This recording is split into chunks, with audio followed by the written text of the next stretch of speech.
Otsingul. Sa kuulad podcasti Otsingul. See on mõtisklus, mis aitab eristada müra tõest ja ma loodan, et võtta vastutust oma valikute eest. Täna otsime vastust küsimusele, kas ohverdus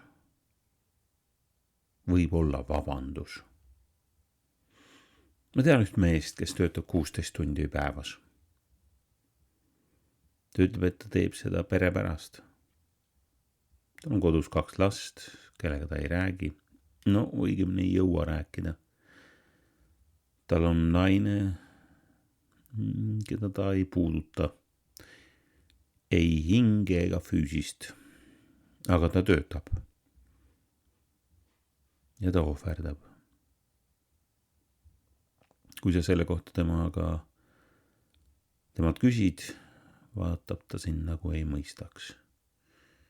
Keegi ju peab, ütleb ta. Ja see on tõsi. Keegi peab. Aga kas see ohver on alati õiglane? Kas see, et sa annad midagi ära, teeb sinust automaatselt hea inimese? Või kas vahel me ohverdame seda, mida me ei julge hoida? Hebra keeles on sõna korban ja see tähendab ohvrit. Aga selle sõna juur tuleb sõnast karov, lähedus. Vanas Iisraelis ei toonud sa Jumalale templisse ohvrit sellepärast, et Jumal oleks kuri.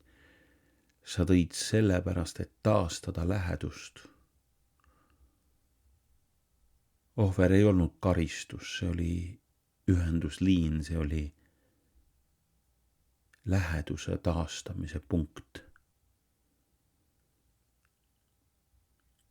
Aga kui sa tood ohvri, mis ei too lähedust juurde,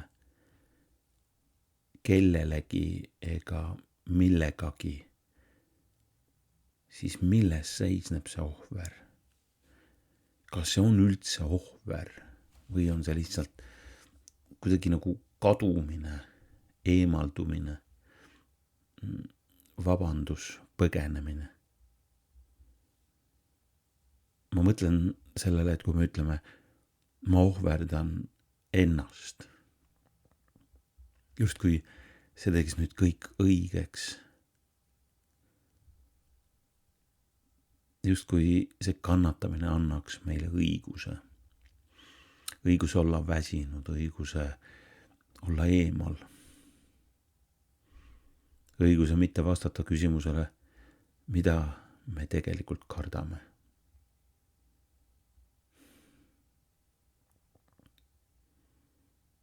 Aga mida sa täpselt ohverdad? Kelle jaoks? Kui sa annad ära oma aja, aga mitte oma läheduse ja tähelepanu, kas see on siis ohver? Aga kui sa annad ära oma jõu, aga ei anna oma ära südant, kas see on ohver? Kui sa lahkud igal päeval kodust, aga jääd kohale ainult oma kehaga või tuled tagasi ainult oma kehaga, kas see on ohver?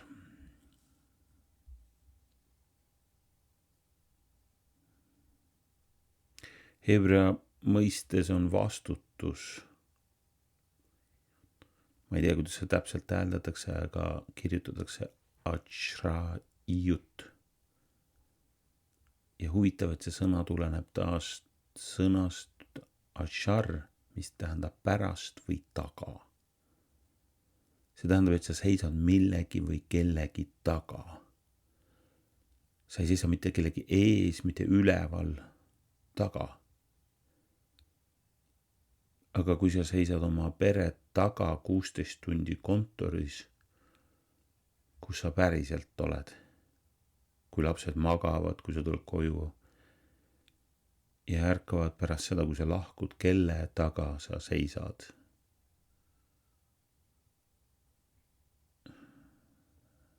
Ma ei ütle, et töö ei ole oluline, või et raha ei ole vajalik. Ma küsin tegelikult ainult, kas sa tead, mis vahe on vastutuse ja põgenemise vahel.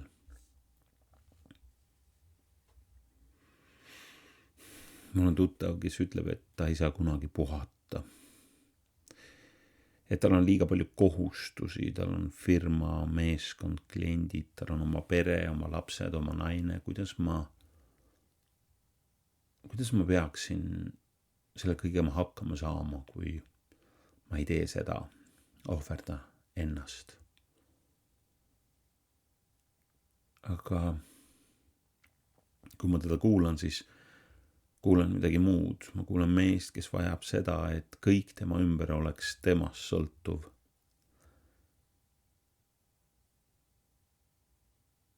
Sest kui teda poleks, kes siis oleks?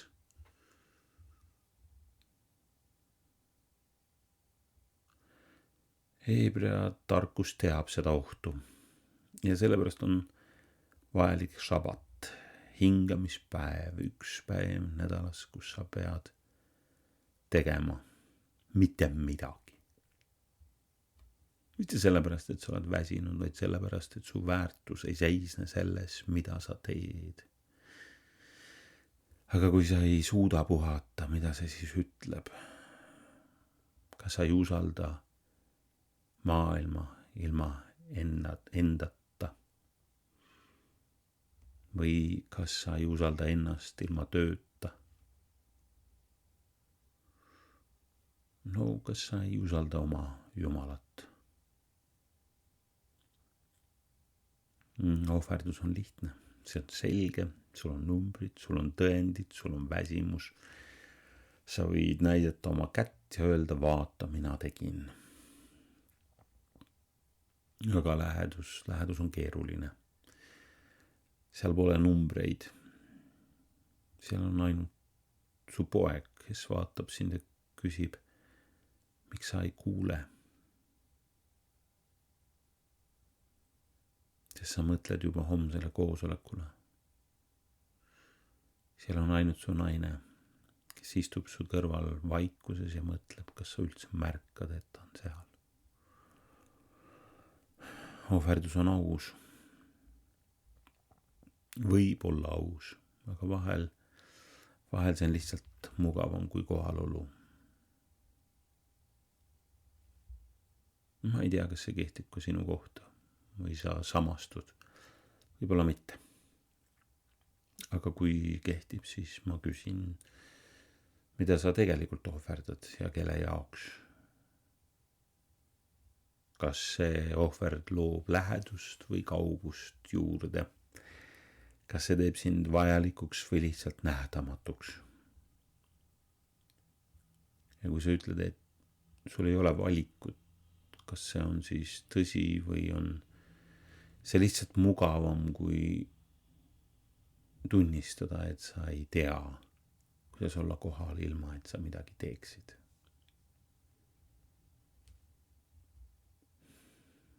See ohver, mida me toome, peab tooma lähedust. Mitte ohver, mis annab õiguse olla kaugel. No kui see pani sind ebamugavust tundma, siis on hea. Selgus ei olegi mugav, aga see on aus. See oli Otsingul. Aitäh kuulamast.